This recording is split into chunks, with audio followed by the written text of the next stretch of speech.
Olá, seja muito bem-vindo a mais uma Palavra da Vitória da Igreja Assembleia de Deus Ministério Kairos. Eu sou Adelino Ferreira e hoje nós continuaremos nossa série sobre os nossos sentimentos.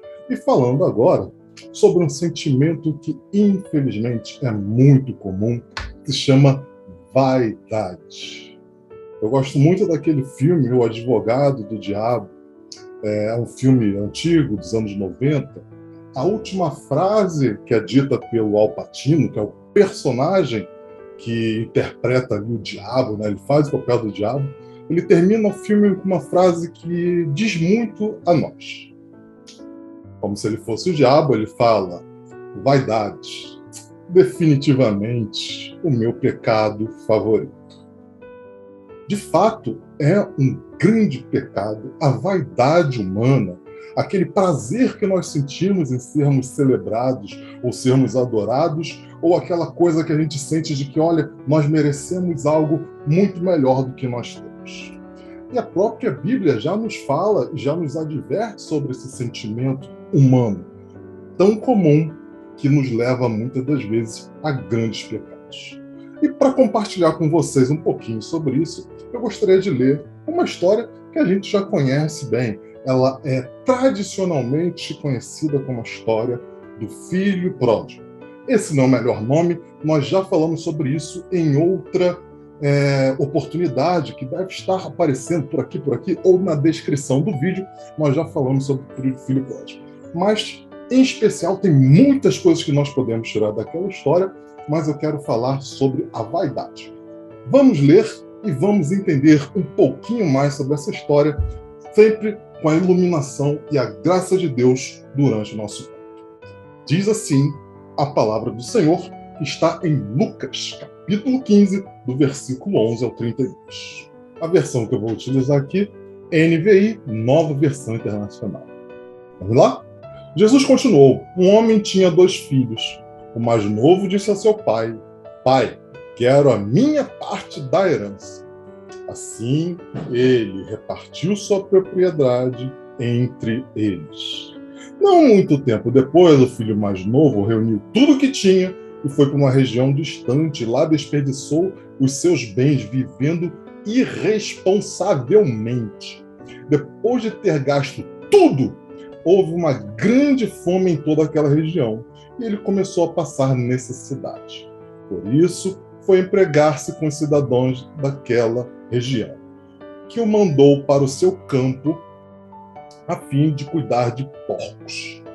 Ele desejava encher o estômago com as vagens de alfarrobeira que os porcos comiam, mas ninguém lhe dava nada.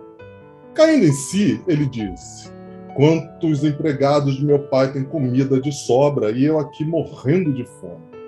Eu me porei a caminho e voltarei para meu pai e lhe direi: Pai, pequei contra o céu e contra ti. Não sou mais digno de ser chamado teu filho. Trata-me como um dos teus empregados. A seguir, levantou-se e foi para seu pai. Estando ainda longe, seu pai o viu e, cheio de compaixão, correu para seu filho, abraçou e beijou. O filho disse: Pai, pequei contra o céu e contra ti. Não sou mais digno de ser chamado de teu filho. Mas o pai disse a seus servos: depressa, tragam a melhor roupa e vistam nele. Coloquem um anel em seu dedo e calçados em seus pés. Tragam um novilho gordo e matem-no. Vamos fazer uma festa e comemorar. Pois este meu filho estava morto e voltou à vida, estava perdido e foi achado, e começaram a festejar. Primeiro ponto que a gente traz dessa história com relação ao filho pródigo, este filho que nós estamos falando. É um filho que tenha a vaidade. Qual a grande vaidade dele? Olha, aparentemente, pelo que a história nos traz, que Jesus conta, esse era um filho que parecia ter tudo o que era necessário. Porque pela história não lhe faltava nada, afinal, quando o pai o recebe de volta, dá uma festa. Deveria ser, provavelmente, uma criança que foi criada no meio que onde não teve muita dificuldade. Ele pede para o pai dele a herança dele. Veja que isso para quem vivia ali naquela época, era uma grande afronta. Nós vivíamos numa sociedade patriarcal, extremamente hierarquizada. Quando um filho fala, pai, eu quero a minha parte na herança, ele está rejeitando a sua família. Ele está dizendo, olha, é muito bacana isso aqui, é muito legal isso aqui, mas eu quero viver novas experiências. Eu sou bom e eu vou conhecer o mundo. E dito e feito, assim ele faz. O pai não nega, o pai faz exatamente aquilo que ele pede. Parte a herança entre o irmão dele e ele, e entrega para ele todos os bens que ele tem direito. Esse sendo o filho mais velho, a gente tem que lembrar que o filho perdão, esse é o filho mais novo. O filho mais velho tinha direito à porção dobrada, então o percentual que esse jovem recebe é menor do que seria a parte do irmão dele. E ele vai embora viver a vida. Vive de qualquer jeito, ele gasta o dinheiro dele, afinal ele agora tem muito dinheiro, ele depende de si só. Mas chega um problema, chega um momento da adversidade e aquele garoto perde absolutamente tudo. Ele descobre que ele não era mais nada. E ele então vai ser empregado numa fazenda de porcos. Naquela fazenda de porcos ali, você deve lembrar, né, para quem está fazendo aí a leitura bíblica anual, né, nosso plano anual de leitura ali da Kairos, a gente acabou de passar ali por Levíticos. Lá em Levíticos, Deus determina quais os tipos de alimento o judeu poderia ou não comer, e porcos não eram deles. Porco era um alimento proibido para o judeu, e se você tem algum amigo judeu praticante, você deve saber que ele não come nenhum derivado de porco. E esse rapaz foi trabalhar justamente numa fazenda de porcos. Ou seja, do ponto de vista dele, ele estava na pior situação possível. E ele sentia fome, muita fome. E ele queria se alimentar daquela lavagem, daquilo ali que era dado aos porcos, que era literalmente jogado aos porcos. Ele então cai em si e percebe que aquela vaidade dele de nada valeu. E ele olha para o pai dele, ele olha para como era a vida dele antes desse momento e pensa assim, puxa vida, lá na fazenda dos meus pais, lá onde meu pai trabalha, onde meu pai vive, até os empregados dele têm tudo. Eu estou aqui morrendo de fome. E ele bola na cabeça dele uma estratégia, que ele vai voltar para a casa do pai. E ele já bola ali como ele vai pedir desculpas. Olha, pai, desculpa, eu pequei contra você. E, de fato, ele havia pecado contra o pai, com o rompimento do elo familiar, da estrutura patriarcal que havia. Pequei contra você e contra Deus. Já não sou mais digno de ser chamado de seu filho, mas me trata como um dos seus empregados, que eu vou trabalhar aqui, vou ficar aqui, para pelo menos eu ter o que comer. Nós sabemos que essa parábola que Jesus conta, ela, na verdade, é uma história de Deus para os homens e para as pessoas, homens e mulheres. Esse filho pródigo somos nós. Esse filho que gasta tudo irresponsavelmente, que é vaidoso o suficiente para achar que é autossuficiente, somos nós. E o pai dessa história é o próprio Deus. Esse rapaz, ele sai então daquele lugar onde ele está, onde foi a ruína dele, e volta para a casa do pai. Quando ele chega na casa do pai, à distância, o pai o vê, o corre para dar um abraço. Perceba que a inversão da estrutura que Jesus está propondo nessa história. Um filho rebelde que perde tudo, volta em farrapos para a casa do pai. Mas não é o pai que fica parado, aguardando o filho chegar. O pai vê o filho e corre para dar um abraço no filho. O filho começa a botar em prática o ensaio que ele teve sobre pedido de desculpas. Pai, já não sou digno de ser chamado de seu filho. Mas o pai nem espera que o filho termine o grande pedido de desculpas dele. O pai chega e fala, olha, vira para os servos dele e fala: peguem as melhores roupas, pega um anel, bote-lhe um anel no dedo, pegue-lhe calçados e calcem os pés. Pegue um novilho e vamos matar e vamos fazer uma festa, porque esse meu filho estava perdido e foi achado, estava morto e agora está vivo. O pai não se importa com o pecado que o filho cometeu. O que se importa para o pai é que aquele filho que foi vaidoso, que foi arrogante, que foi um mau filho, se arrependeu e agora ele volta para o pai. E o pai não fica aguardando o filho. O pai corre para o filho, abraça o filho, faz uma festa para aquele filho, porque agora aquele filho está vivo novamente. Nós poderíamos terminar por aqui essa história sobre vaidade.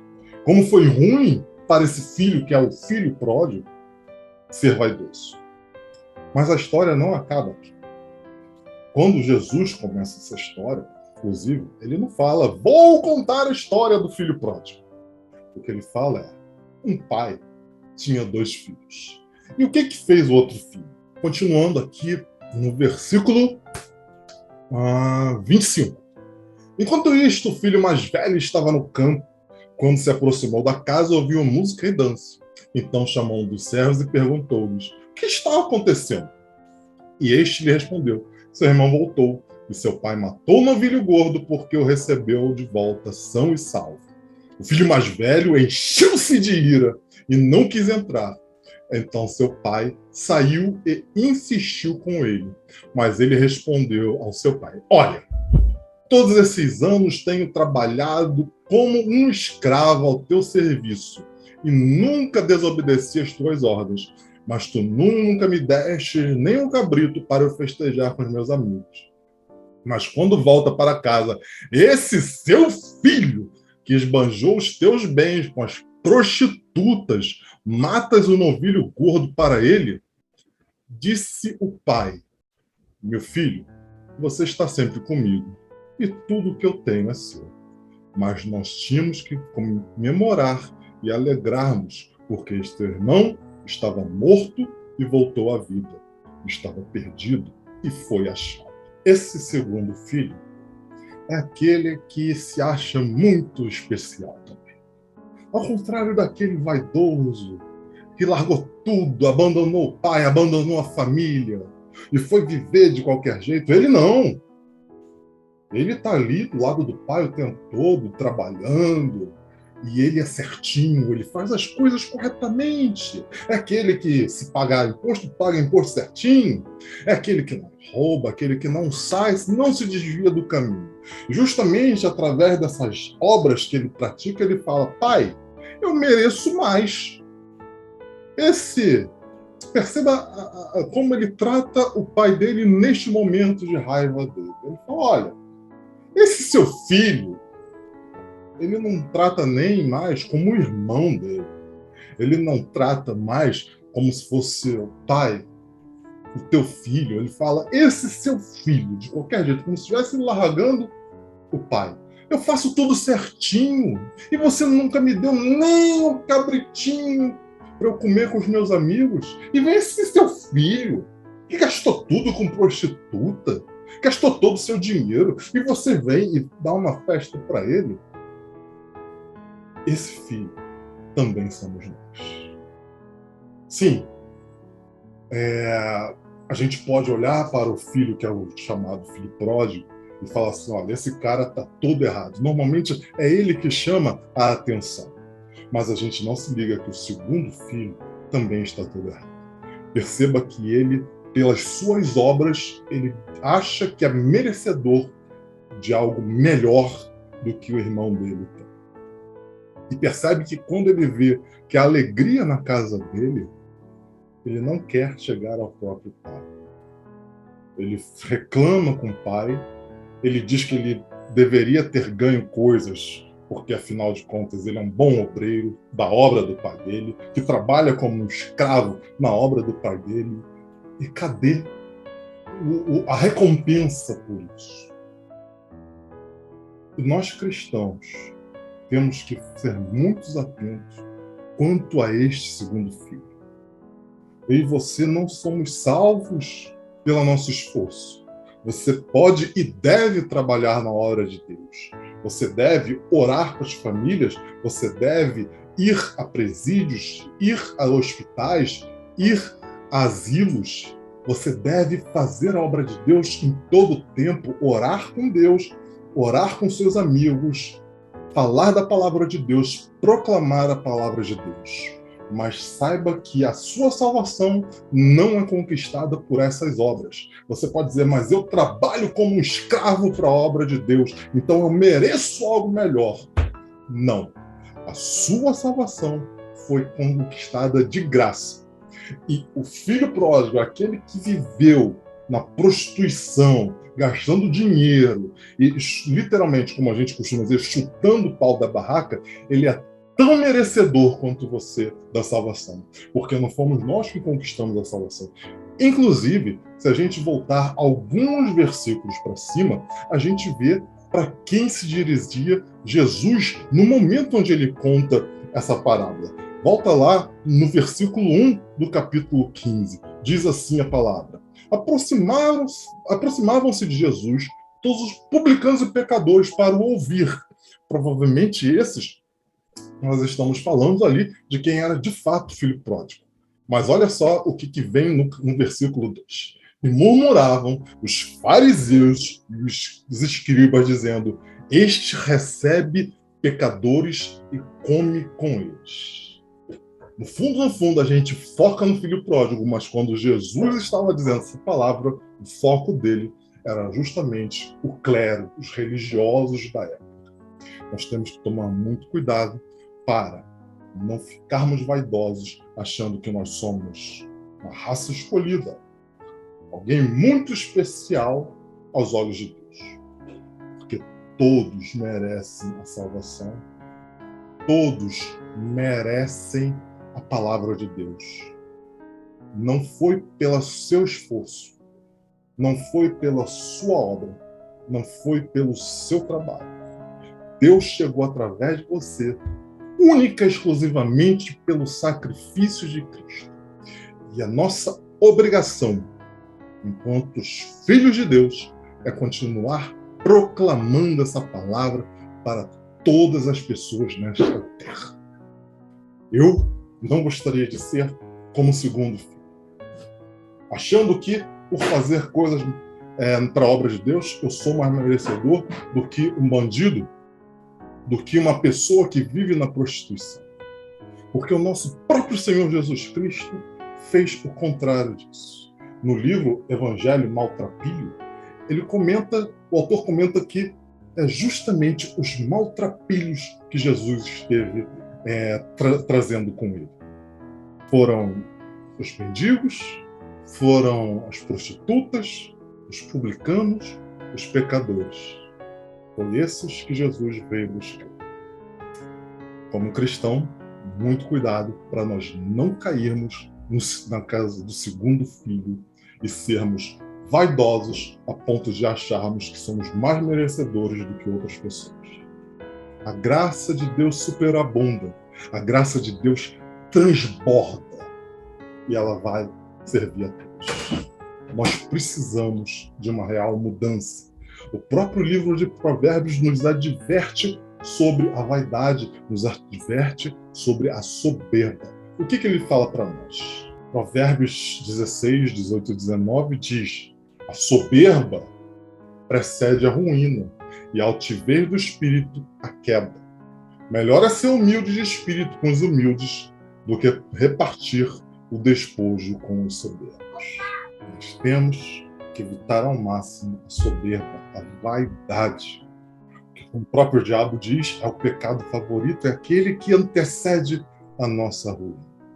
Nós temos que pedir todo dia: Senhor, me dê um coração de carne, onde eu possa não só ter empatia pelas pessoas, mas que eu possa, de fato, querer proclamar esse evangelho.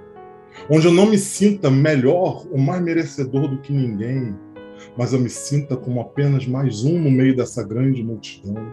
Entenda que nós não somos literalmente melhores do que outras pessoas. Nós não somos especiais de forma alguma. Pelo mais que a gente queira crer nisso, ou sejamos ensinados a isso, achar que nós somos bons, que determinada coisa só acontece quando nós estamos presentes. Na verdade, não é nada disso. Se hoje acabasse a sua existência, muito provavelmente as pessoas próximas a você até sentiriam sua falta. Mas fora isso, o mundo ia continuar girando, né? Ia continuar as ondas no mar, os passarinhos iam continuar voando, as pessoas iam continuar trabalhando e vivendo suas vidas. Nós não somos especiais. Nós estamos nesse mundo para fazer uma coisa: proclamar a palavra de Deus. Sabendo que, se nós não proclamarmos, nós não somos essenciais para a obra de Deus. Deus utilizará outras pessoas para fazer isso. Mas há uma recompensa eterna, não de salvação, um galardão que você recebe por fazer a obra de Deus. A salvação foi conquistada lá na cruz do Calvário. E a graça de Deus está em nós durante todos os dias de nossa vida. Nós temos que evitar ao máximo que a vaidade nos construa um coração de pedra, que nós achamos que somos tão especiais e somos merecedores de muito mais coisas do que realmente nós temos. Nós temos que orar para Deus para que tenhamos um coração de carne, um coração que sinta as dores e a aflição de nossos irmãos, um coração que entenda que nós estamos nesse mundo para a glória de Deus Pai, um coração de carne que bata e que a gente possa amar os nossos irmãos, amar ao próximo, amar as Escrituras e amar a Deus. Lá em Ezequiel 36, a palavra de Deus nos diz: dar-vos-ei coração novo e porei dentro de vós o espírito novo. Tirarei de vós o coração de pedra e vos darei coração de carne. Porei dentro de vós o meu espírito e fareis que andeis nos meus estatutos, guardeis os meus juízos e os observeis. Habitareis na terra que eu dei a vossos pais. Vós sereis o meu povo e eu serei o vosso Deus.